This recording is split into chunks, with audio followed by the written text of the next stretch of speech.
What is your sense of how ISIS has become as powerful as it has? I mean, some people are calling this terrorist group the most well-funded, most successful from an economic standpoint terrorist group we've ever seen.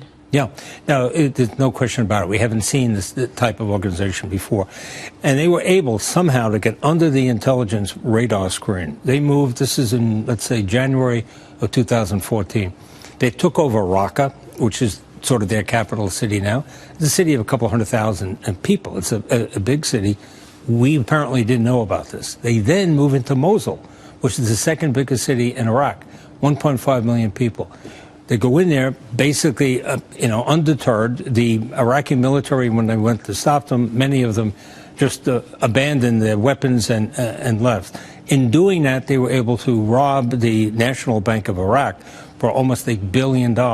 So they have oil fields now. They have $1 billion in cash. They're still kidnapping people. This is how they're getting money. So we haven't seen any terrorist organization with these resources. And indeed, this big piece of land that they're controlling. And I was reading in the Daily Mail the other day, actually, that this caliphate, they're beginning to charge taxes to the population there that they are controlling to continue this operation and get bigger. Right. They tax everything, including cell phones.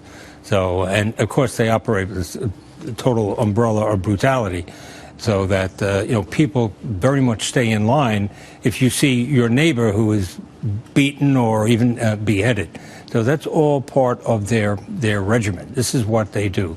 Brutality coupled with a lot of money and actual physical land that they control. So we are going to be facing ISIS, not only on the ground, perhaps, but certainly their inspirational power, their ability to inspire young people to kill other people. Are we ready for it, Commissioner? I mean, when you think about how people are feeling right now, that's why it's great to hear from you, because you're showing such leadership at a time that people really need to hear from those in the know about what happens next. You say we will face ISIS.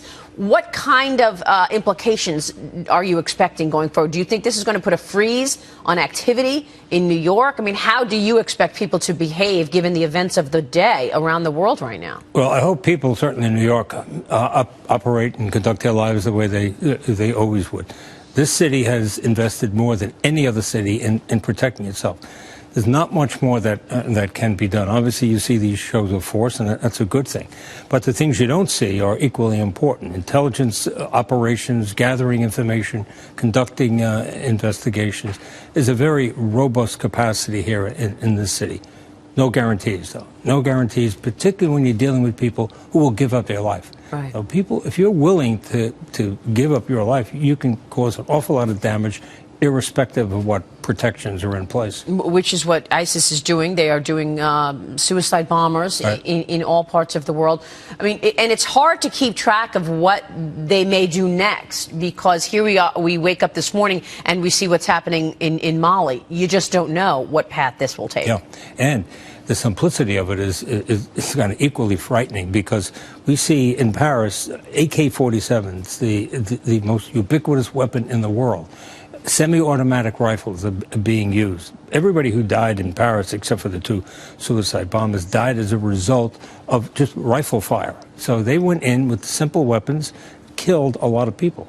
We had that individual on a train in France. If the heroic Americans didn't tackle that person, he would have killed probably hundreds of people with one AK-47. But how did they get that armament into the country? I mean, obviously armed weapons are banned in France and in Europe, and yet they missed it. Well, we know that Belgium, for one is a country where there's lots of contraband coming in. They just do, and come in on ships. You can drive. You can actually drive from Syria to Europe.